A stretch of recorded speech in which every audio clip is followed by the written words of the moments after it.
So I'm out here in Montauk. That's the East End. That's literally as far as you can go, the East End of Long Island. You can't go any further. As a matter of fact, they call it the end. And got me thinking, Frank Mundus was out here in Montauk. Now, some of you may know that Frank Mundus was the fisherman that they sort of patterned Quint after in Jaws. By the way, this is the On the Tape podcast. I'm Guy Adami, always joined by Dan Nathan and Danny Moses. This is a special holiday shortened week drop on a Thursday ahead of the all-important, I just like saying that, jobs report on Friday. By the way, on Monday, Danny Moses will be in studio with G Swizz. That's me speaking in the third person when we do our market call-in show, Sirius XM 132 Business Radio, noon Eastern, 9 a.m. Pacific. And we're going to take some questions on this podcast as well. But the whole East End got me thinking. I'm out here, Frank Mundus, obviously Quint was patterned after him in the movie Jaws. And there's a scene in that movie. And by the way, if you don't know who Robert Shaw is, you should watch because he steals every single movie that he's ever been in, including, by the way, The Sting with Paul Newman and Robert Redford. But there's a scene when he's on the boat with Brody and Hooper when they have 3 barrels in the shark. And Quint says basically to himself, he can't stay down with 3 barrels in him, not with 3 barrels. And it got me thinking about the market, quite the opposite, obviously. The market, how does this market stay up with effectively, Danny Moses, 3 barrels? The 3 barrels being a Fed balance sheet, which, by the way, has dwindled now to below the levels we saw pre-Silicon Valley Bank. That's a good thing, by the way, but the balance sheet is shrinking. An inverted yield curve to the tune of 105 basis points, probably headed more inverted than that.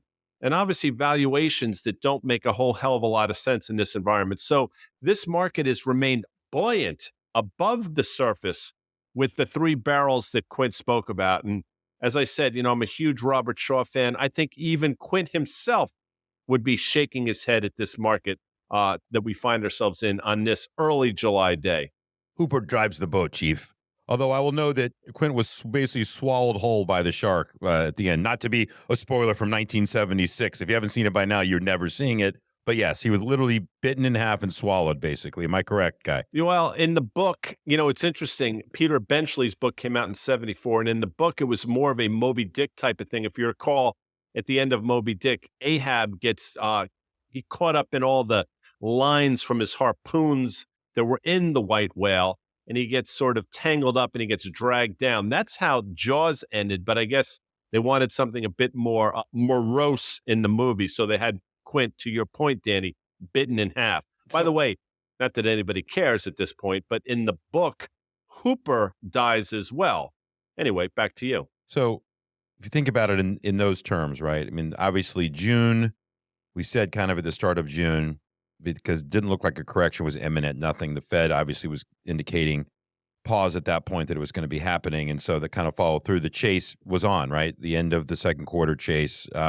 Same kind of at the kind of beginning of the first quarter when people came into the year underpositioned, I would say, in growth, right? Underweight tech and overweight financial and energy, et cetera. A lot went on in the first half. But once we got to beginning of June, I wasn't necessarily expecting anything to pull back or kind of self-fill higher.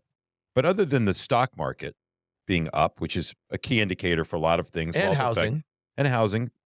Being up, I could have painted the same scenario with the same information in the first half of the year. If the S&P was at, call it, 38, 3,900, I'm not going to say 32 or 3,300. I will say, just kind of going back and reviewing and looking a little bit, earnings for Q1, I think came in a little better on the margin than expected. Margins were a little better than expected. Economic activity was a little better than expected. But nothing to indicate something to me that we're still not experiencing an overall, quote, downturn in growth, let's say. So growth is still slowing. So just the rate of growth slowing is what the bears maybe got wrong. But it's still, no one can tell me a playbook that existed to buy companies at 30 times revenue, and whatever level we are. And I go back to the 2 seminal events of the quarter, where obviously the bank failures, the 3 banks, right, which no one knew was coming and then happened. It added, $500 billion onto the Fed's balance sheet, which I know, Guy, we're back below kind of $8.4 trillion. So we're starting to work our way nowhere near where we're going to end up starting to work our way.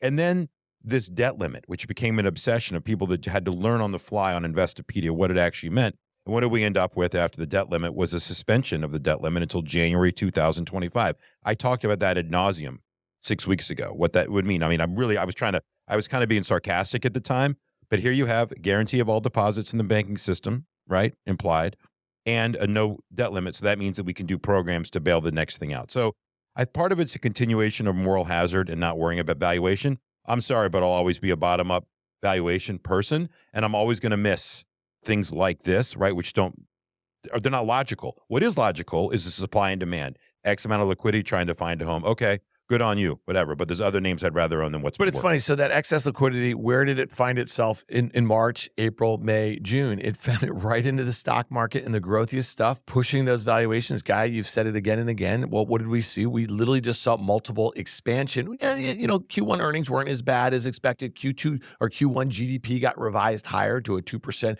annualized sort of growth rate. So for all intents and purposes, when the stock market was trading 3,600 back in October and it felt really bad, down more than 20% from its January highs, at that point we were discounting a much more difficult economic environment. But right now, if you look at those new housing starts, trust me, I'm not getting bullish here. But all I'm saying is that we're recording this. Those Fed minutes just came out. All of the Fed, voters, are basically, that was a hawkish pause. We all know that, right? And so they all are fearful of what's gone on in risk assets here, right? Because, go back to when we started this podcast in 2021. I mean, we were all convinced we were in a risk asset bubble that was born of excess liquidity.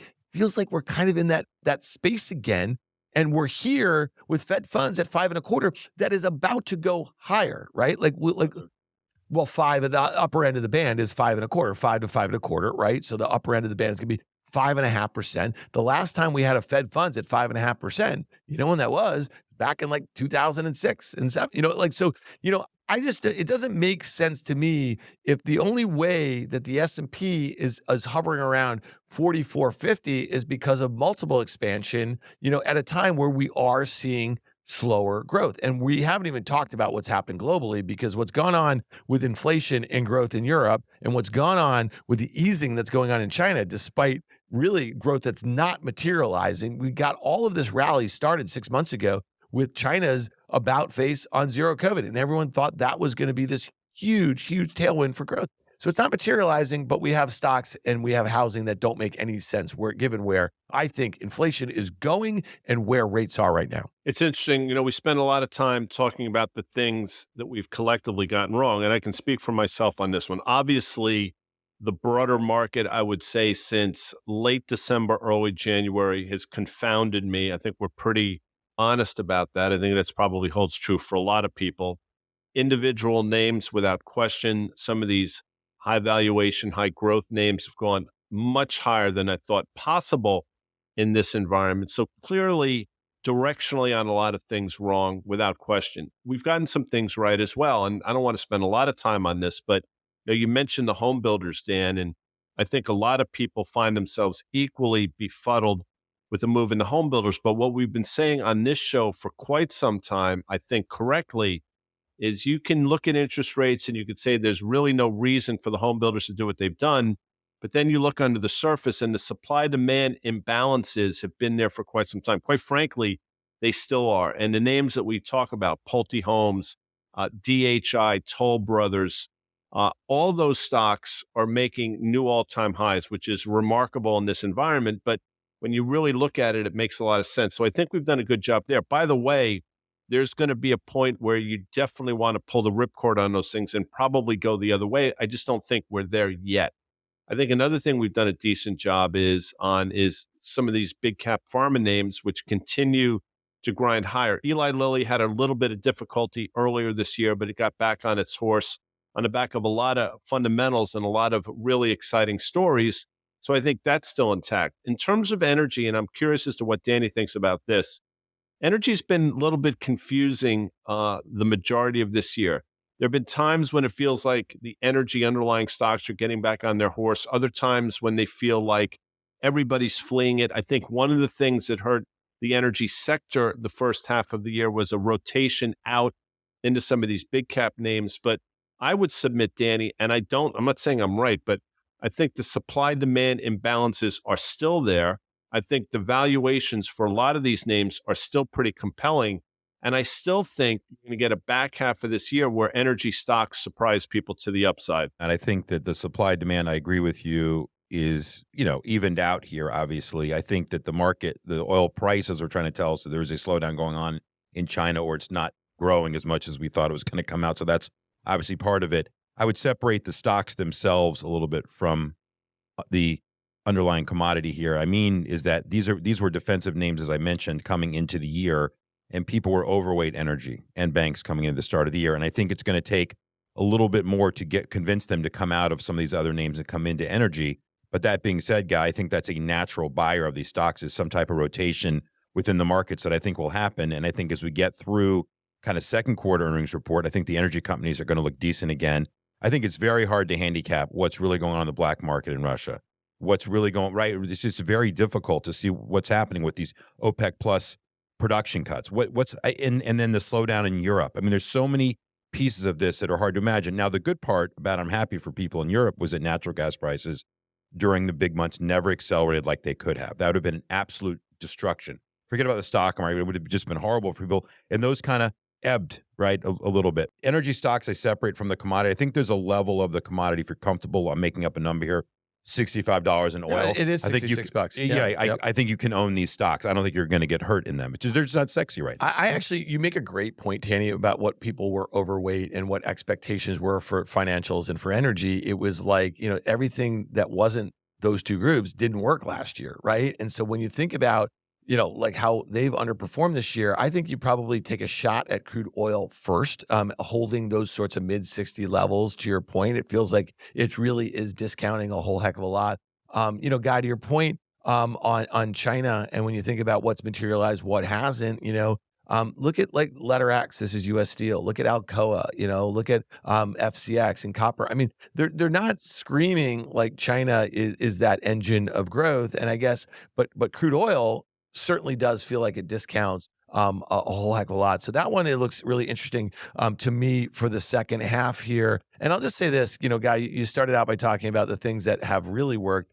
I mean, the high growth, the high valuation, the multiple expansion, the tech things, I mean, it seems like it could be a good pair in a way. You know what I mean? If you want to kind of short some of those as a basket and get long some of the more defensive. And I also throw a healthcare in there, because I feel like other than a handful of names that you just mentioned on the pharma space, I mean, the group doesn't act particularly well. It's interesting. Some of the other things we talk about, regional banks, and I'm looking at the KRE. It's probably trading around 41.5 or so. I think it bottomed around 34.5-ish. The rally has been somewhat muted, but it's happening, and that's probably led to some of the strength in small caps, to the extent that IWM has had a decent little move to the upside. I'm still of the belief, and again, I'm not suggesting I'm right, but I think given the fact that the inversion has gotten back to where we are in the 2s, 10s, and the yield curve continues to move on a variety of different durations, there's another shoe to drop here in regional banks. I'm not sure what it's going to be. I will say, even if it's not necessarily something in an individual name that sort of blows up, if you think about the environment that they find themselves in, how are they going to compete with some of the larger banks when regulation is coming, capital requirements are more stringent, and obviously the access to capital is probably not there? I think these regional banks are going to be hamstrung. And, oh, by the way, I think there's probably another shoe to drop on an individual name. So I look at this bounce and I understand it to a point. I think in the absence of bad news, I understand why KRE is sort of getting off the mat a little bit, and subsequently IWM as well. But that doesn't mean I would submit there's this all clear sign in the banks, specifically regionals, but some of these larger banks as well. So next Friday, you're gonna be listening to the On the Tape podcast. It's gonna be July 14th, and we're gonna have 4 or 5, Danny, of those money center banks reporting. And so we definitely, and you guys were talking about this, I think it was Morgan Stanley maybe about a month ago, they had this regional banking conference, and we saw a lot of downgrades to guidance from the regionals. It'll be really interesting to see, because JP Morgan came storming back, right, to its pre-regional banking crisis sort of highs. Didn't break out, still below its, all-time in 52-week highs or 18-month highs, that sort of thing.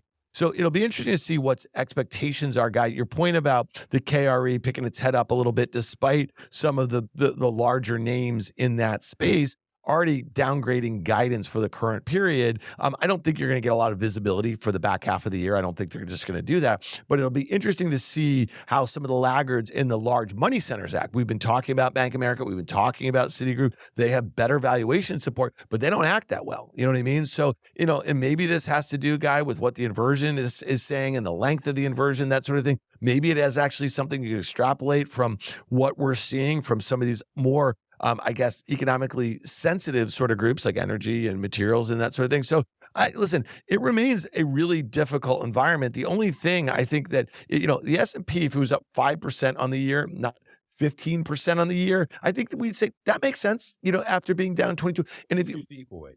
And there you go. And then you have an S&P equal weight that's up 5%. And so again, that brings us back to those handful of names. I think Guy called them the Magnificent Seven, and I think that's catching, Guy. So whoa. No, I'm kidding. I'm out here. I know. Here Just keep it cool. Enjoying myself. I'm sorry. I mean, it's a nice weather. I don't know what's going on in New York City.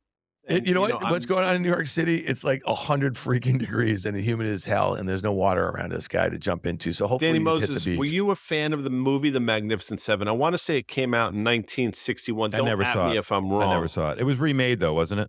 Yes, it was. Well, forget about the remake. The original one, I think it was based off a book or a movie called The Seventh Samurai or something like that. But as we've mentioned a number of times, the cast in that movie was outstanding. Now, you're going to get mad at me for bringing this up. I didn't bring it up. Nathan decided he wanted to sort of tweak me a little bit here on this podcast. So I will say that the Magnificent Seven is now some moniker that they're giving to the Magnificent Seven stocks out there. And it infuriates me to no end because you've bastardized what is a fantastic movie. But I'll tell you this, Danny Moses, the great Steve McQueen, we mentioned Robert Shaw earlier, another actor that stole every movie that it was in. Steve McQueen in The Magnificent Seven. Yul Brynner, a James Coburn, a Robert Vaughn, a Charles Bronson, and of course, Eli Wallach played the villain in that. A great movie with a better soundtrack. Back to you, Dan Nathan, since you brought it up. No, I listen, again, you look at Apple, it's $3 trillion, it's up 50% in the year. You look at Microsoft, it's $2.5 trillion, it's up 42% in the year. You look at, Google and Amazon, they're more than $1 trillion, they're up, 40 and 54% respectively. We don't have to get to the NVIDIA as $1 trillion, but that's up nearly 200% in the year. I mean, at some point, something has to give here. Meta, which is approaching, $700-800 billion, is up 150% in the year. It just, but it's not like we're not talking about like .com stuff or anything like that. We're talking about companies that have basically a few $1 trillion in revenues and are very profitable among them, and so. I made a mistake. The biggest mistake I made, this is one of the biggest trading mistakes I've made in a very long time. And one of the important points I want to make about a big trading mistake is it can lead to investing mistakes. If you have big holes in your trading, that means you have less investable capital to do the smart things, the long-term things, the dollar cost averaging things. And so to me, I was like a moth to flame to NVIDIA and to Tesla, And so I'm just of the belief when you have two companies like that sold off 75% from their all-time highs in 2021, they can do it again. Okay. You know what I mean? And they've done it in my face now over a 3-month period. And so again, it goes back to, I think it's the Buffett saying the market can remain irrational longer than you can stay solvent. And I'm bringing this point up again, not to sound like, just a broken record, but bad trading can lead to bad investing outcomes. Even if you've ring fenced, which I do, okay, and define my risk, in bad risk management can lead to just less investable capital, which will basically put you in the hole longer term. Let me just say, people use prices as reinforcement on the up and on the downside to their beliefs. And I've always believed, I talked about this before, if you're short a name and it goes down, it gets smaller by nature, because unless you're adding to the position when it's getting smaller, you're making less and less, obviously, right, on a percentage basis. If you own a stock and you just feel like married to it, like this is the greatest thing, you're feeling good about it, you have to separate that emotion also from the upside. And that's the part where I think, so now you're having people, economists, strategists doing victory laps, looking back at the first half of the year. Neil Dutta wrote, I guess you call it an op-ed on Business Insider. Tell us who Neil Dutta is. Renaissance Macro, yeah. Works for Jeff DeGraff, great guy, Jeff. I mean, it's a good firm. They've been around several years.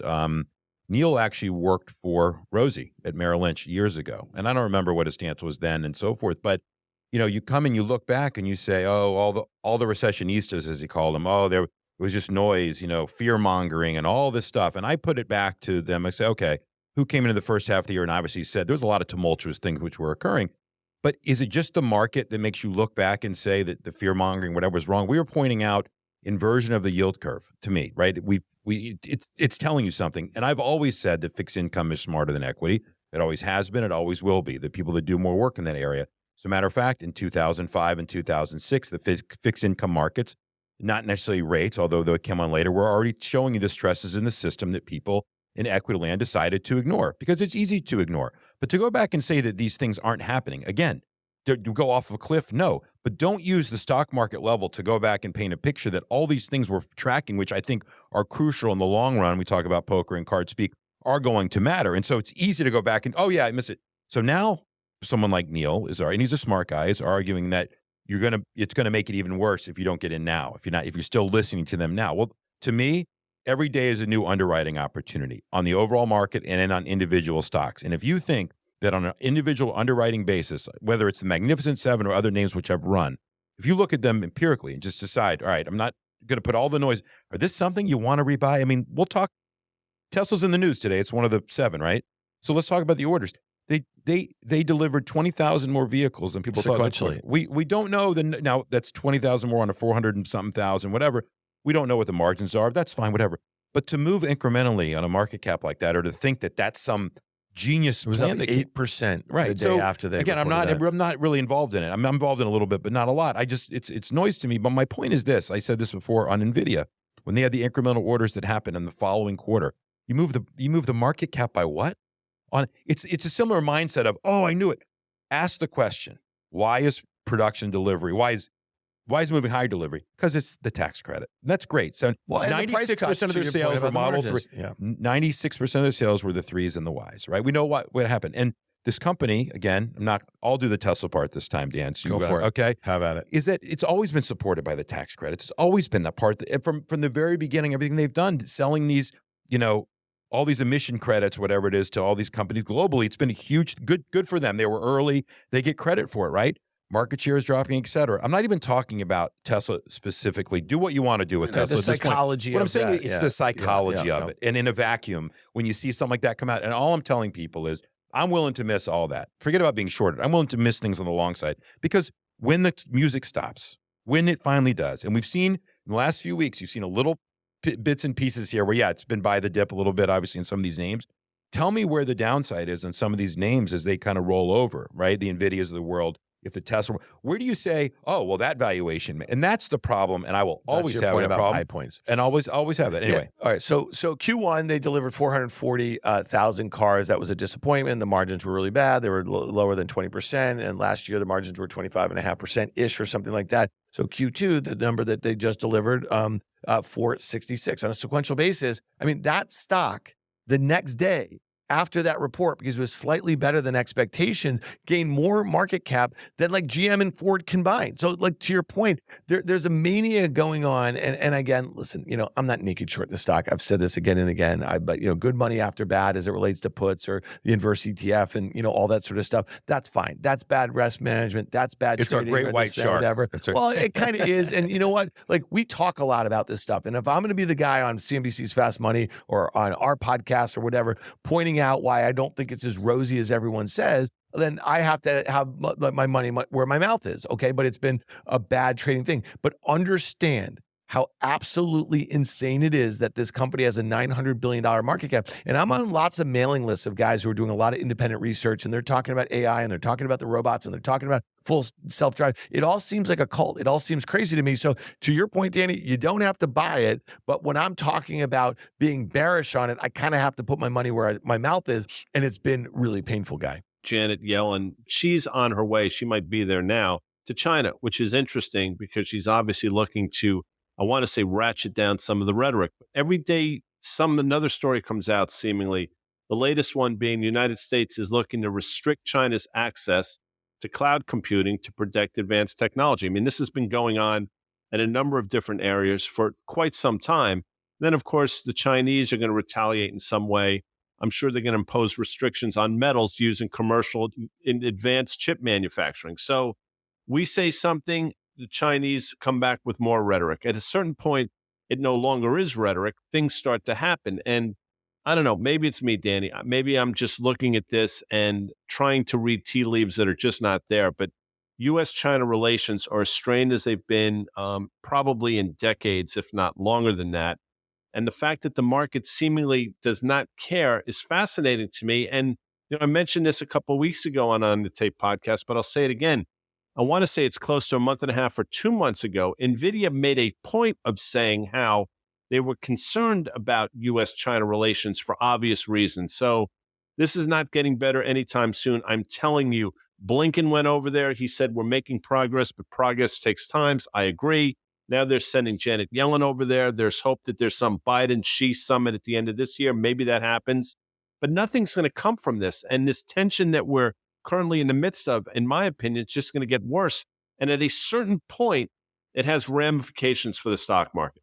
So within the same day or 2 days of China limiting, you pointed out minerals, I think it's gallium and germanium, right, which are used in chips, right? So they're saying, all right, we're not going to buy your chips, we're not going to give you the ingredients to make chips or something like that, right? And then nickel for EV batteries. Right, I mean, and that's then massive too. And then she's saying, basically talking out of both sides of the mouth, saying we need to open borders and everybody needs to stop this thing. I mean, they're sending mixed signals because that tells me that they're not in a great spot here, right? So another mixed signal guy, and I don't know how it gets, bouncing, but let me just say something else completely not related to that at all as I sit here and I'm watching the 2-year approach 5% again and the 10-year get back towards 4%. Some of the bulls out there will point in the economists saying, I told you the lag impact wouldn't be there. Bullshit. It's here and it's happening and it's in real time. I don't know what people are looking at. And well, again, they're looking at employment, though. I mean, I'm not talking about employment. I know, but I'm not the talking, lag effect would actually it would, and it is, in my opinion. My point is this: I just remember the same argument in kind of 2000. It's a financialized economy. It doesn't you cannot escape it. Everything is, and so when people say, "Oh, there's no lending pullback," oh, look, yes, you're right. Employment has been strong.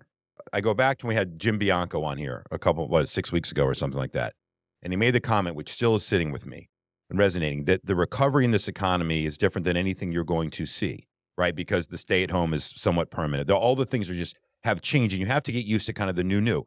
When you extrapolate home sales and stuff, let's talk about what that really means, right? The last time we went through this crisis and last time we went through kind of a rate hike cycle and it created a crisis, you had a lot of variable rate mortgages or short-dated mortgages that were coming up for reset. You couldn't avoid it, right? You had 2-year, 3-year ARMs that were originating 2003 and 4 that were by definition, and that's what fixed income markets saw. This is different. Rates went up so far that you golden handcuff people into their homes. So if the trend is to move out of the cities potentially and go into the suburbs and buy a home for the first time, people, you're making a life decision to buy a home, to leave a city, so to speak, and you're gonna take out a mortgage of 5%, 6%, 7% on a quote new home. It's the new homes that is why the builders have done so well. That's their main business. They don't want to carry inventory. So I'm not saying it's not a positive. What I'm saying is every recovery and every cycle is a little bit different. So I get it. Bulls can pull from it. Great. There is a lot of demand for inventory of new homes that are being built. There's no existing home inventory really to speak of, right? Because we just mentioned. So all I'm saying is Pierce back, but on the overall business, on the overall economy, high rates by definition have to have an impact. And the rate of bankruptcies of private companies is accelerating. You can ignore it if you want. And yes, maybe they employ 50, 100, 200 people. And eventually that starts to matter. That seeps away. So guys, sorry to go off on the China thing, but as I'm sitting here, I'm watching the 2-year yield is your intent. I'm sorry, but that has an impact on people. And a discount rate, sorry. And one of the biggest inputs in how you value a stock back to your business school days, which no one's using that in these markets these days, that's your input. What is your discount rate, right? What is the risk-adjusted return you're willing to receive? And the last thing I'll say is we've been telling people to get into the bond market, right? We've been telling people to buy the 2s or whatever.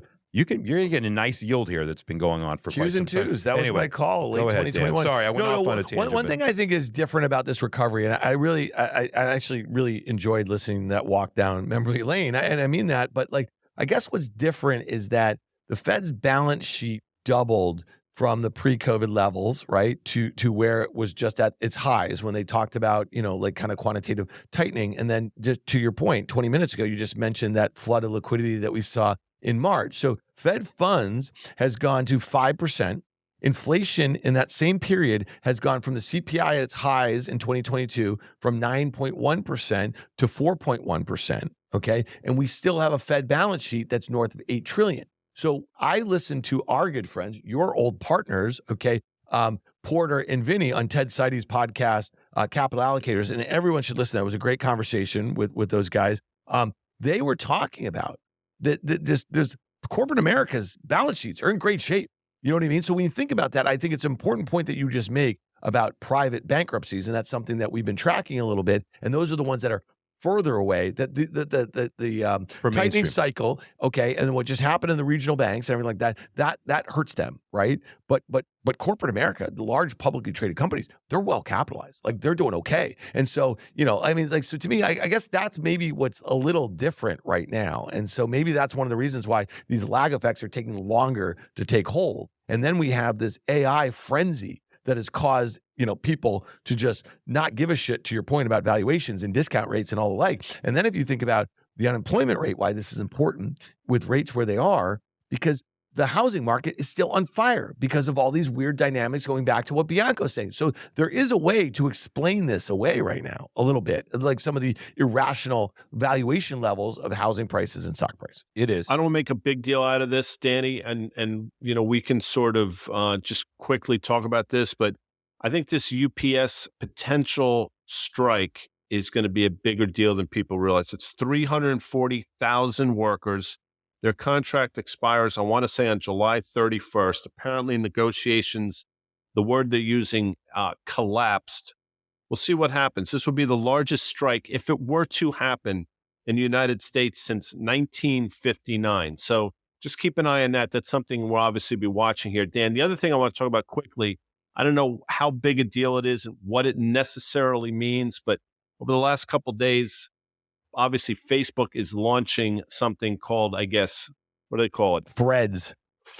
It's something that I will not be part of, but it's not meant for me, but to compete with Twitter. And some of the people that I've listened to or read suggest that this actually could compete with Twitter on a pretty high level. So I don't necessarily know what it means for Twitter. I don't know what it necessarily means subsequently for Elon Musk and Tesla, but that's something out there as well. And by the way, Facebook is rallying seemingly on the back of that. Well, yeah. So here we are. We're $750 billion market cap again. So at its lows, late last year, it was down nearly 80% from its all-time highs in November 2021 when they rebranded and refocused their company. They called it Meta. They were going to the metaverse. They spent the next year and a half dismantling that whole strategy shift, cutting tens of thousands of jobs, cutting costs wherever they could. And so when you think about what Mark Zuckerberg has been a genius at doing as copying, whether it was Snap and Reels and with TikTok and the list goes on and on and on. I mean, when you think about their installed base of 3 billion users, and when you think about Twitter maxed out, I think, at like 350 monthly active users, and they were never monetizing. I mean, their average revenue per user was, I think, at its most like $3 or $4 versus, let's say, 4x that of Meta or whatever at their high. So you get the point here. I mean, listen, could it put a fork in Twitter? I have not been on Twitter in months. I mean, I just don't use it, and I just don't see a whole heck of a lot of folks using it. Advertisers have moved away. So if Mark Zuckerberg and Facebook or Meta really want to make a go at this kind of live news space or whatever, I mean, they have the users there. They have the advertisers there. They'll be able to quickly get above. I think Twitter was doing at its highs a year or so ago, $5.5 billion in revenue. I mean, they're going to be able to move into this space if they want to. I'm shocked that Yahoo hasn't done it, that all these places that have huge traffic have not made a move. Google, I would say Google had Google Plus, which was a huge failure. But even if Threads is not ultimately that successful, never garners the sort of social significance that a Twitter had as this kind of town square or whatever, I think it will be immensely more financially stable and profitable than Twitter ever will be. And I think that is something that is going to be like a huge problem for Elon Musk that still has $13 billion in debt, and they have basically probably at best, 50% of the revenue that they had just a year ago. Well, he's knocking off people, obviously, who criticize Tesla at this point. And I'm not on Twitter that much anymore, but the people that I follow, like, they put out a report on Tesla, even if it's factual, they're gone. Like, you're knocking off some key people who had followers. And so good old free, you included, Dan. Well, yeah, free speech. Well, you Apple, did. No, but again, it's a hard site to navigate. I'm not just saying that because it's Elon Musk. You have to search for things now to find them. And the stuff I'm getting, these bots are coming in. It's nonstop. It's really annoying. And so, yeah, I agree. But this is fun to watch when you think about it, because Snap, never really got they were never going to be at a billion monthly active users. Obviously Twitter wasn't. So like at the end of the day, Google has, or Alphabet has a bunch of, billion monthly active user properties. Facebook's been able to do it multiple times now, obviously with Instagram and WhatsApp and the like here. It's just been really hard. Other than TikTok, no one's been able to do it. And so, why is Meta rallying like this? Well, I mean, listen, if a TikTok ban, Guy, to your point about China, we keep ratcheting up the tit for tat with the old economy stuff, with the chip stuff or whatever, like geopolitical sort of stuff. I mean, ultimately, TikTok, for privacy reasons, could easily get banned. And if these guys are able to make any inroads on what Twitter's, core business is, you would think that would be a huge benefit, not just Instagram, not just Reels, but obviously this Threads thing. So it's something interesting to watch. And I will just say this: expected revenue growth of double digits, expecting earnings growth of double digits. The stock's trading about 19 times next year of 2024. That's a market multiple. Like, why wouldn't you pay that? I'm not buying it here. I mean, but if they were ever basically to kind of take anything away from the Twitter thing, it was a value stock, Meta, for like 2 months. Remember, it was hung there below $100. Yeah, it was trading like 15 times. Less, maybe even a little bit less. But yeah. Anyway. Amanda Diaz solicited questions from you. So upon our return, we will effort to answer those. So stick around. Introducing event contracts from CME Group for individual investors who want a new, less complex way to trade some of the world's most recognized futures markets. They're smaller, lower cost, with predefined risk. Event contracts let you trade your views on daily up or down price moves in equities, gold, oil, and more. The markets you know and use every day. Take a position by choosing a side with event contracts from CME Group. Learn more at cmegroup.com/event contracts.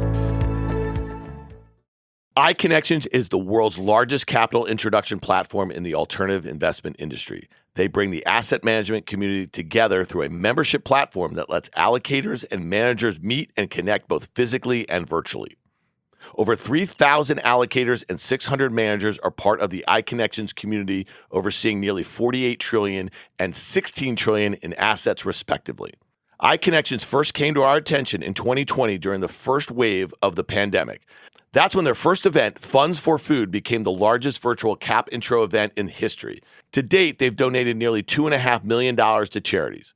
They are also the people behind the alternative investment industry's largest and most exciting in-person events. To find out more about iConnections events and members-only platform, visit iConnections.io. What's up? Guy here. Did you know FactSet is the official data provider for risk reversal media? FactSet is the key to all of our analysis. It's not just charts. FactSet provides insight into the top headlines of the day, private markets, and sector-specific data. If you ever have issues, get help from their support team that is committed to your success. Visit FactSet.com to experience the power of FactSet and request a free trial and unlock access to the tools that matter most to you.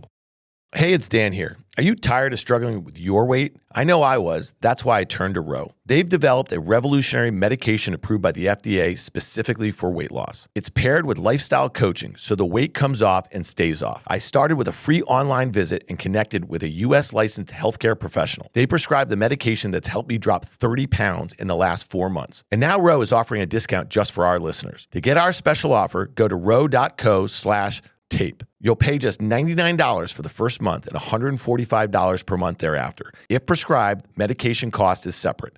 That's ro.co/tape. We solicited questions and we got a bunch, and we picked a few that we think can resonate because they're somewhat broad. We don't want to get too sort of granular. First question is from Jay Sloan. Without getting too macro on you, for longer-term investors, inflation and currency devaluation appear to loom as huge risks given the confluence of extreme levels of U.S. debt, a newer rising interest rate environment driving up debt service being coupled with a record-setting future entitlements to United States citizens. Do you foresee this unwinding to take the continued path of least resistance, that's more QE and inflation devaluing the debt and entitlements, or a hard line pushing interest rates higher, and ultimately a stiff break of the economy. I am going to take a shot at this. My answer is probably going to be different than yours, Danny, but here we go. I think for the first time in a long time, and not that I've met Jerome Powell, I don't know him. In October of 2018, I was so enamored by Jerome Powell because he was in the seat for about 3 or 4 months. He was newly appointed Fed chair. I guess you get appointed or voted, whatever the hell it is. And he actually came out and said, look, party's over. I'm paraphrasing. We're going to normalize rates and we're going to reduce our balance sheet. And then he used the term autopilot. So he was new to the job. And the market sold off 19.9% from Halloween until Christmas Eve. That forced him, along with some browbeating by the Trump administration, to reverse course. But I am convinced that Jerome Powell has some Paul Volcker in him. And I think he really wants to slay this dragon. And quite frankly, I think he's done a pretty good job in sort of navigating, speaking to, highlighting and telegraphing what they've been doing. Now, whether or not the market wants to listen is another thing, but I think he's going to be a hardliner. And I think he realizes that the path that we were on for 13, 14 years was going to send us to a point of no return. And we might be there now, but I do think he's going to be a hardliner. I do think he was going to risk a deep recession in order to get us back on track. I just, Danny, don't think the market is sort of taking that lead yet. Well, considering they had no idea, they had some idea, they didn't think it was a big deal that Silicon Valley Bank would implode or that these mark-to-market issues even existed at these banks. And the first thing they did was do a mea culpa, basically, and then do whatever they had to do to rescue, these banks and the economy and marry them and merger them with other larger banks. So that was unforeseen. So the answer to the last question part of and go backwards here is that as far as taking a hard line, I believe, and I'm in agreement with you, Guy, that they're trying to take a hard line. And if we get a market swoon, I would not look to the Fed near term, certainly at 5 or even 10% of the market, to comment that they're going to be there to, quote, save the day. They're going to kind of hold their nose and ignore that for a little while. However, we have a situation that we haven't seen yet, which is a large institution maybe gets in trouble because of something on the balance sheet that's not being looked at that we don't even know about. It goes haywire. Rest assured that they will be there to come up with another acronym for another name. And therein lies the Fed put or the moral hazard issue that we all have. Now, to the first part of Jay's question, my horse fan, by the way, of course, we're watching the currencies. Of course, I watch the yen intently. This carry trade has been going on for decades, right? The yen's back to kind of weakening to 144, 145. We are starting to hit levels in various currencies, euro yen, where something's got to give. It's starting to have an impact on the local economies themselves, on importing and exporting. It only goes so far. So in that instance, something could easily break there. But again, as we saw last week in Portugal, as the 4 horsemen or whatever Rushmore people were sitting around the room, right? They're all going to kind of coordinate this, and no one wants to see this go off of a cliff. And so the issue with debt service is there, and it's getting larger. The issue with all the things you're saying, I've been watching. And unfortunately, or fortunately, it hasn't meant anything yet for the stock market. But I fully expect these things to boil over and something, quote, to break again, right? Or something new that we're not expecting will come. And the question is going to be, will the Fed be there? And at this moment, Guy, to your first comment on this question, I think they're going to try to hold firm and ignore the stock market. If that's all it is just to sell off in assets for the time being, unless something really cracks. And then I think we're dealing with a Fed put at some level. But it's below 4,000, in my opinion, on the S&P. Yeah, I agree with that. I think if there is, in fact, a Fed put in the stock market, I think that Fed put is significantly lower. I would submit it wherever 4,400 in the S&P. It's probably 1,500-ish S&P handles from where you are. The Fed put is going to come in the form, in my opinion, in an unemployment rate that approaches 5%. We're not close now. I'm just saying that's one of the levels. The other thing would be if credit were to deteriorate in a meaningful way. I think the stock market is probably far down on that list. Janine asks us the following question. With all the talk of taking profits, how do you shield yourself from tax implications? Isn't it counterproductive to sell, pay taxes, and to try to reinvest? So I'm going to take a stab at this, Danny. This is a very difficult, I don't want to say game. This is a very difficult thing, this trading, investing, very, very complicated. I think when you add tax ramifications on top, you make a difficult game that much more difficult. There's a scene in the movie 48 Hours when Eddie Murphy's in a bar and he pats down some redneck and he pulls out a wad of cash. They said, "Where do you get this from?" And the guy said, "Tax refund." And Eddie said, "Bullshit, you're too stupid to have a job." And that resonates with me.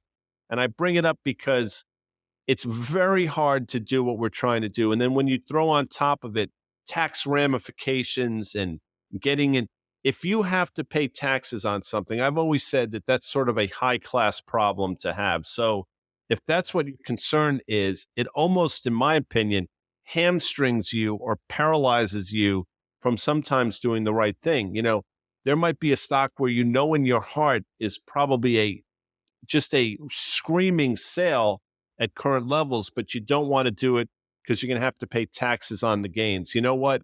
Taxes are a high class problem. And I think when you introduce them to the whole trading psyche, I think it makes a very difficult thing that much more difficult, Danny Moses. Well, I think this kind of sums up the market a little bit too, right? A lot of these are short-term gains. They happen very quickly. That's not natural either. So it's not like you picked off a stock at the bottom and it ran up. I mean, there are those one-offs kind of things that can occur. But if those are the questions that are being asked, and by the way, I wish I had to think about this more, but I fortunately or unfortunately will have some lost carry forwards probably that I can deal with, Guy. But I never let taxes really make the decision. It's short-term. If I'm being honest with myself on a name, and it's up 100% in a period of so you pay your 25, 30% in taxes, whatever. And I realize short-term and long-term gains are different. It's different for everybody, but you might have losses to offset it that names you're sitting on that you say to yourself, "Oh, I just want to get even." But be honest with yourself. If the company's just a value trap and it's never going to rally, sell that one for a loss to offset some of that gain. But just being honest with yourself, a stock can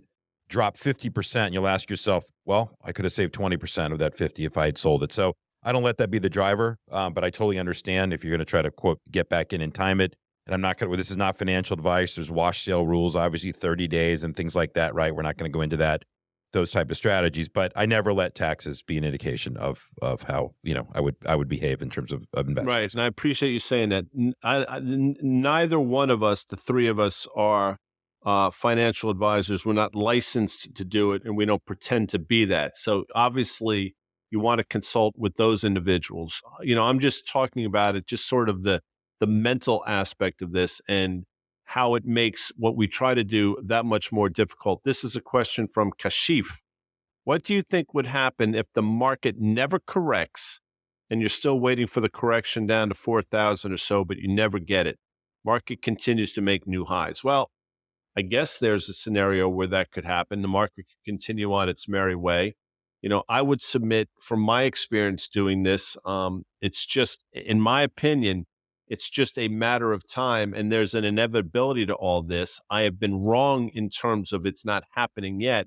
The lag effect that I think, again, to use the word, is inevitable has not come, but it doesn't mean it's not coming. And the concern that I have, Danny, is with each passing day and with each day the market sort of grinds higher, I think, to use the word now the third time, the inevitability of what I think is going to happen is going to be that much worse. So yes, we focus on the S&P 500 because it's more broad. That being said, we know how top heavy it's been this year. And so effectively what you're saying is, can the Magnificent Seven that we talked about on the show continue to do what they're doing? I guess they can continue. It's hard to see them just going up a lot more from here. I do think we will end up getting a shot. But that being said, there's individual names probably that sit here today which have, that have not participated, that maybe buys in and of their own. So you don't sit around when you can buy quality potentially at a fair price, whether it's in the energy sector, whether it's even in the banking sector, whether it's in the healthcare sector, whatever. So yes, we talk about the S&P 500 a lot, but again, it's just an indice like everything else, and I do believe that we will get that correction. But then again, if there's stocks that are attractive within the S&P 500, I wouldn't wait for the correction if you think that stocks at fair value. So. On this podcast, we fielded questions. Danny and Dan mentioned the Magnificent Seven just to try to agitate me. We obviously talked about a number of things on the market front, but the most important thing that I take from this is our brief yet important discussion of the great Robert Shaw. You may recall Robert Shaw from Russia with Love. I mean, he was in some great movies. Obviously, we mentioned The Sting. His portrayal of Quint in Jaws, legendary. The Taking of Pelham, 1, 2, 3, as Danny knows. I mean, the man's Show just me a the way to tremendous go career. home. Tired and I want to go to bed. That's how you should end this right now, guy, with that. To Quentin As an Jones. homage. And I agree with that. And by the way, he was also in the deep. And I think in terms of the market, we are now in the deep end of the pool. So on this July day, I wish you all a great holiday shortened week. Danny Moses will be joining me on Monday. Danny Moses, Monday in studio. Channel 132. Sirius XM, Danny, 132, Business Radio, 12 noon. It's going to be me, Danny, and the callers. It's going to be a shitload of fun. I look forward to it. I thank you all for listening. Enjoy the weekend. We are 5,000 people.